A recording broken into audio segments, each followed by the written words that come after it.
ধোঁকায় পড়ে গেলা, সন্তানের ধোঁকায় পড়ে গেলা, অর্থের ধোঁকায় পড়ে গেলা। এই সমস্ত কিছু একদিন ছাড়িয়া তোমার বিদায় হয়ে যাইতে হবে। কারণ এই দুনিয়া সন্তান সন্ততি সম্পদ এই সমস্ত কিছু তোমার জন্য ধোঁকাবাজির ঘর। দুনিয়া তোমার জন্য ধোঁকা। এই জন্য দুনিয়া পাইয়া তুমি আখিরাতকে ভুলিয়া না। দুনিয়ার প্রতি তোমাদের মহব্বত যেন আখিরাতকে ভুলিয়া না দেয়। এই জন্য রমজানের মাস সবরের মাস, ধৈর্যশীলের মাস। আল্লাহর পয়গম্বর হযরত জিবরাইল আলাইহিস সালাতু ওয়াস সালামকে জিজ্ঞাসা করেন, হে জিবরাইল, আমি দুনিয়া থেকে ইন্তেকালের পর তুমি কি দুনিয়াতে অবতরণ হইবা কিনা? হাদিসে সরকারে দু আলম নবীর কাছে আমার নবীর কাছে হযরত জিবরাইল আলাইহিস সালাতু ওয়াস সালাম একবার না দুইবার না ২৪,০০০ বার নবীর কাছে আগমন করেছে। রাসূল বলেন, জিবরাইল, আমি ইন্তেকালের পর কি তুমি দুনিয়াতে অবতরণ হইবা? হযরত জিবরাইল বলেন, ইয়া রাসূলুল্লাহ, আপনি দুনিয়াতে থাকতে আল্লাহর পক্ষ থেকে আপনার কাছে ওহী নিয়ে আসি, কোরআনের বাণী নিয়ে আসি, ঐশী বাণী নিয়ে আসি।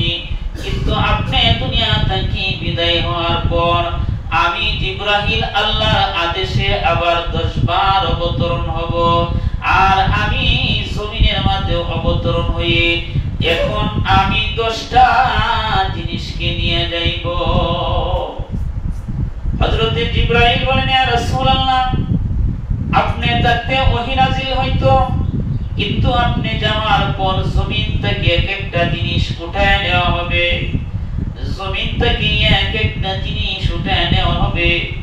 ওইভাবে আমি পৃথিবীতে 10 বার অবতরণ হব। যখন 10টা জিনিস উঠায় নেওয়া হবে তো আল্লাহ তাআলা তখন হযরত ইসরাফিল আলাইহিস সালাতু ওয়াস সালামকে নির্দেশ দিবেন যেন ইসরাইল সিংহায় ফুৎকার দিয়া দেয়, কিয়ামত ঘটায়া দেয়। আল্লাহর রাসূলের কাছে হযরত জিবরাইল বর্ণনা দিচ্ছেন যে, ইয়া রাসূলুল্লাহ, আপনার ইন্তেকালের পর প্রথমবার আমি দুনিয়াতে নামিয়া বরকত নামের বস্তুটা উঠাইয়া নিব। জমিনের মাঝে যে বরকত থাকবে সেই বরকত জিনিসটা উঠাইয়া নিব। মানুষ বরকতের জন্য চিন্তাও করবে না, আমি রবের বরকত থেকে উঠাইয়া নিব। কারণ আমি আল্লাহ তাআলা হালাল সম্পদের মধ্যে বরকত রেখেছি, সেই হালালের মধ্যে সে চিন্তা ফিকির করবে না। আমি বরকত রেখেছি আমি নবীর সুন্নাহর মধ্যে, সেই সুন্নাহ সম্পর্কে তারা চিন্তা করব না। আমি ঘরের মধ্যে বরকত রেখেছি, একজন আরেকজন স্বামী তার স্ত্রীকে সালাম দিবে, স্বামী তার স্ত্রীকে সালাম দিবে, স্ত্রী তার স্বামীকে সালাম দিবে। এর দ্বারা ঘরের মধ্যে বরকত হবে। কিন্তু ওই বরকতের পরোয়ার তারা করবে না। হযরত জিবরাইল বলেন, প্রথমবার নামিয়ে বরকত নামের বস্তুটাকে আমি উঠাইয়া নিব। হযরত জিবরাইল বলেন, ইয়া রাসূলুল্লাহ, দ্বিতীয়বার আমি আবার অবতরণ হইব। দ্বিতীয়বার অবতরণ হইয়া মানুষের মধ্যে ইবাদতের মজা তুলে নিব। মানুষ ইবাদত করবে, সমাজ দেখাবে যে আমি নামাজি, কিন্তু সে ইবাদতে মজা পাবে না।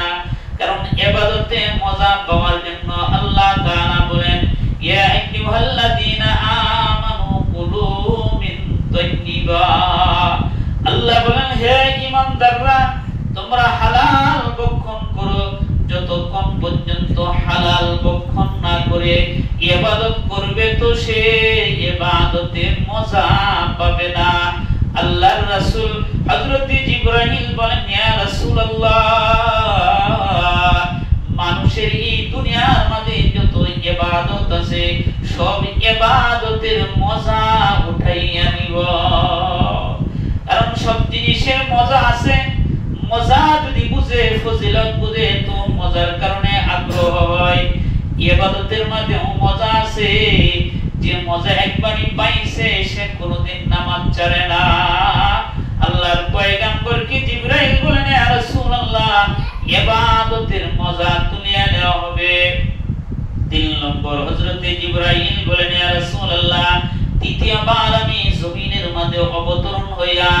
মানুষের মাঝে পরস্পরের মহব্বত আর ভালোবাসা উঠিয়ে আনিব। পরস্পরের মাঝে মহব্বত থাকবে না, পরস্পরের মাঝে ভালোবাসা থাকবে না। দূরের মানুষের সাথে ভালোবাসা থাকবে, কিন্তু রক্তের বদন ভাই ভাইয়ের সাথে ভালোবাসা থাকবে না। আল্লাহর রাসূল বলেন, তৃতীয়বার হযরতে জিবরাইল বলেন, ইয়া রাসূলুল্লাহ, আমি তৃতীয়বার জমিনের মাঝে নামিয়া পরস্পরের মাঝে ভালোবাসার বন্ধনটাকে উঠাইয়া নিব। হযরতে জিবরাইল বলেন, ইয়া রাসূলুল্লাহ, চতুর্থবার আমি অবতরণ হইয়া লজ্জাজনক বিষয়টাকে আমি উঠাইয়া নিব। মানুষ থাকবে, কিন্তু মানুষের মাঝে লজ্জা থাকবে না। কেমন জানি মানুষ পশুত্বের মতো আচরণ করবে। হযরতে জিবরাইল বলেন, লজ্জাজনক বস্তুটাকে আমি উঠাইয়া নিব। 5 নম্বর হযরতে জিবরাইল বলেন, ইয়া রাসূলুল্লাহ, পঞ্চমবার উঠার সময় আমি হক সুবিচার উঠাইয়া নিব। মানুষ ঘুষের দিয়ে মিথ্যা সাক্ষী দিবে, টাকা দিবে তো সে মিথ্যা সাক্ষী দিবে, ওই হক কথাগুলো আমি উঠাইয়া নিব। 6 নম্বর আমি অবতরণ হইয়া মানুষের মাঝে সবুর এবং ধৈর্য ধরার বস্তুটাকে উঠাইয়া নিব। মানুষ থাকবে, কিন্তু সবুর থাকবে না, ধৈর্য থাকবে না। মানুষ মানুষের দ্বন্দ্ব হতে পারে, কিন্তু তার সবুর থাকবে না, ধৈর্য থাকবে না।